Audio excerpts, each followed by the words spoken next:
जो करते हैं मेंटल मैथ क्लास 10th का नेक्स्ट पार्ट। मैं हूं हरी सर और आप देख रहे हैं आपका अपना YouTube चैनल चलो कदम बढ़ाएं। तो बच्चों करना शुरू करते हैं। यहाँ पर ये देखिए क्वेश्चन नंबर 21 मैंने पहले से लिख के रखा हुआ है और इस क्वेश्चन को हम करना शुरू करते हैं। ये देखिए यहाँ पर, ठीक है, क्या कहता है क्वेश्चन। आइए इसको रीड कर लेते हैं और जल्दी जल्दी इसको सॉल्व करते हैं ताकि वीडियो थोड़ी छोटी ही रहे। For what value of p the equation 9x² - 12x + p = 0 will be in the form of a perfect square. ठीक है, परफेक्ट स्क्वायर। तो आपको करना कुछ नहीं, p की वैल्यू आपको फाइंड आउट करनी है, p की वैल्यू आपको बतानी है। तो आप सबसे पहले क्या करें, p की वैल्यू बतानी है तो आपको d के फॉर्मूले से इसको फाइंड आउट कर लेना है, यानी b² - 4ac। ठीक है, तो b क्या है यहाँ पर -12, तो -12 की पावर 2 -4a, a है 9 और c है p यहाँ पर। ठीक है, तो इक्वल इसको 0 के इक्वल रख दीजिए आप। तो सबसे पहले 12 को 2 टाइम्स मल्टीप्लाई करें तो 144 होगा और वो भी प्लस का हो जाएगा। 4 9 जा होता है 36 और p = 0 और यहाँ पर -36p और 144 को इधर ले आए तो माइनस का हो जाता है ये, और माइनस से माइनस का साइन काट देंगे। p की वैल्यू आपको निकालनी है तो p = 144 और 36 इधर मल्टीप्लाई की फॉर्म में है, इधर आकर ये डिवाइड की फॉर्म में आ गया और इसको डिवाइड कर देते हैं। 36 4 जा होता है 144, तो p की वैल्यू आ गई 4। तो 4 की अगर p की वैल्यू 4 आएगी तो ये परफेक्ट स्क्वायर की फॉर्म में हो जाएगा। ठीक है बच्चों, तो आइए करते हैं अगला प्रश्न। अब यहाँ पर बच्चों देखो, find the value of x, x की वैल्यू फाइंड आउट करने विच सेटिस्फाई द इक्वेशन, यानी x की क्या वैल्यू होगी जो इस इक्वेशन को सेटिस्फाई करता है। तो सबसे पहले आपको क्या कर लेना है, यहाँ पर इक्वेशन को मैं एक बार फिर लिख लेता हूँ। 4/x = -4। तो यहाँ पर आप मान लीजिए 1 और इस x को या इसको 1 भी ना माने तो x को आपको रिमूव करना है, तो इस x को इस x से मल्टीप्लाई कर दीजिए, x²। यहाँ पर +4 हो जाएगा, x की फोर्स के साथ तो मल्टीप्लाई नहीं होगी क्योंकि डिवाइड की फॉर्म में है, और इस x को इस 4 से मल्टीप्लाई कर देना -4x। ठीक है, यहाँ पर अब देखो x², ये -4x है, इसको इधर ले आएंगे इक्वल के साइन से, तो ये हो जाएगा +4x और +4 = 0। अब इसको अगर बेसिक मेथड से करें, ठीक है, फर्स्ट और लास्ट वाले पद को टर्म को मल्टीप्लाई करें तो कितना आता है, यहाँ पर मैं बताता हूँ, x की यानी 4x² आ जाता है। ठीक है, और जो मिडल टर्म होते हैं उसके फैक्टर करने होते हैं, आप सभी बच्चे जानते हैं। तो 4x है कि ऐसे 2 टर्म लेने हैं जिनको मल्टीप्लाई करें तो 4 और उनको प्लस करें तो 4, तो वो तो 2 और 2 होगा, यानी 2x और 2x होगा। तो 4x की जगह हमें वही लिखना है, x² + 2x और यहाँ पर +2x, ठीक है, और +4 = 0। अब देखिए बच्चों, आगे इसको आप 2 टर्म लेके भी कर सकते हैं, लेकिन मैं यहीं पे बताता हूँ। अब यहाँ पर आप देखो तो 2 आ गया यहाँ पर, ठीक है ना, तो यानी x की जो वैल्यू आएगी, यहाँ पे प्लस के साइन है तो x की वैल्यू जो होगी -2 होगा, तो ये आपका आंसर बनेगा। आप इसको आगे से डिटेल से सोल्व करके भी देख सकते हैं। ठीक है, आइए करते हैं नेक्स्ट क्वेश्चन। तो ये याद रखना है, यहाँ पर अगर माइनस का हो तो प्लस की वैल्यू आएगी और प्लस का तो माइनस की वैल्यू आ जाएगी। अब क्वेश्चन नंबर 23 क्या कहता है ये भी देख लेते हैं। If the root of 2x² + 4m + 1, यहाँ पे x +2 और ब्रैकेट में 2m - 1 = 0 आर रेसिप्रोकल, यानी इस इक्वेशन के जो रूट्स हैं वो एक दूसरे के रेसिप्रोकल हैं। Find the value of m, m की वैल्यू फाइंड आउट करनी है। ठीक है, यदि इस इक्वेशन के जो रूट है वो रेसिप्रोकल में हो तो m की वैल्यू फाइंड आउट करनी है। कैसे करनी है, देखो यहाँ पर हम एज्यूम कर लेते हैं, लेट फर्स्ट रूट a मान लीजिए,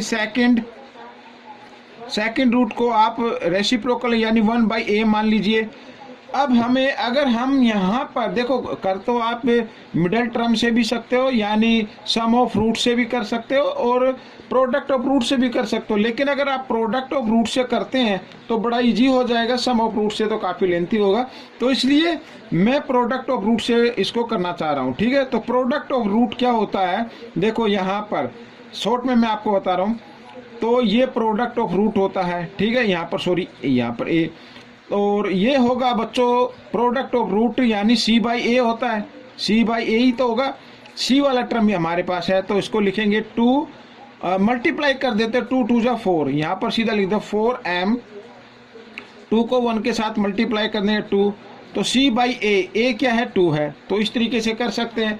अब यहाँ पर बच्चों ए से ए कट गया तो यहाँ पर 1 बच गया, और यहाँ पर ये आ गया 4m माइनस 2, और इस 2 को हम 1 के साथ मल्टीप्लाई कर दे तो यहाँ पर ये 2 बन जाता है इस तरीके से। ठीक है, आइए इधर कर लेते हैं, m की वैल्यू आपको फाइंड आउट करनी है, तो 4m इक्वल 2, और ये -2 है, जब इस 2 के साथ आएगा तो +2 हो जाएगा।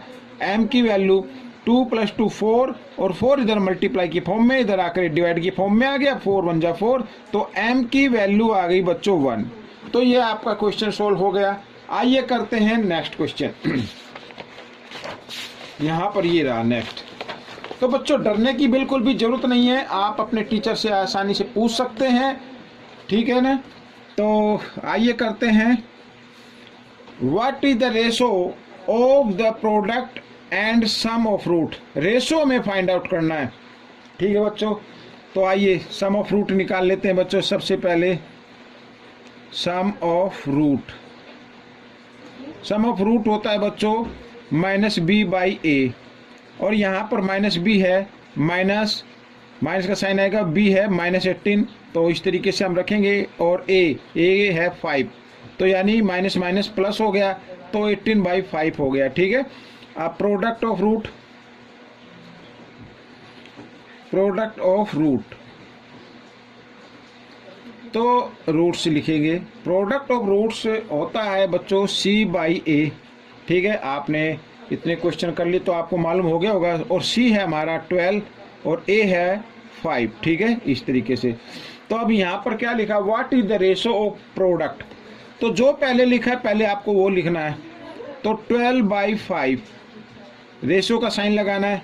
सम ऑफ रूट, सम है आपका ये रहा 18/5, डिनोमीटर को आप छोड़ दीजिए, डिनोमीटर को छोड़ दीजिए, सेम है, तो ये आपका रेशो हो गया।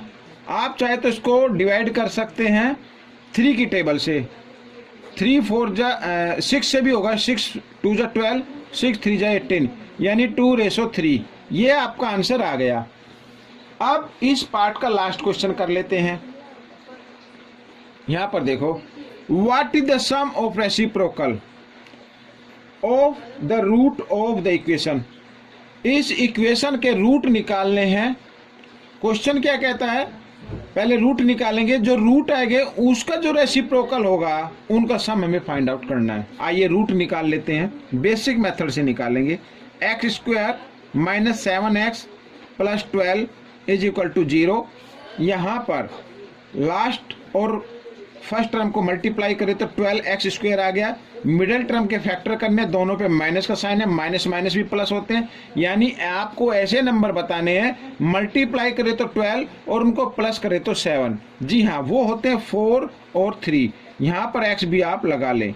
ठीक है, तो इन दोनों को अगर मल्टीप्लाई करें, 4 3 जा 12, x को x के साथ मल्टीप्लाई किया 12, ये x² आ गया, माइनस माइनस प्लस हो गया, और इनको अगर ऐड कर दें -4x और -3x -7x आ गया।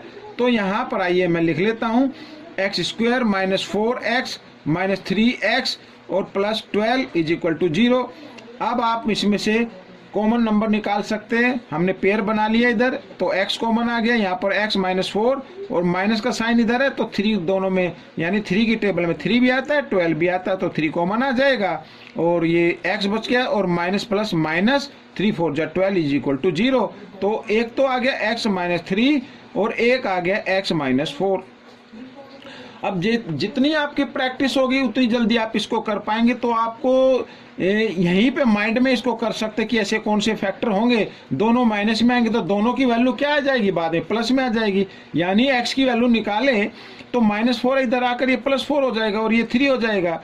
अब आपको क्या करना है, इनका रेसिप्रोकल करना अकॉर्डिंग टू क्वेश्चन, ठीक है ना। तो यहाँ तक तो आप माइंड में कर सकते हैं बच्चों, ये जो मैंने किया ना ये इसको माइंड में कर सकते हैं।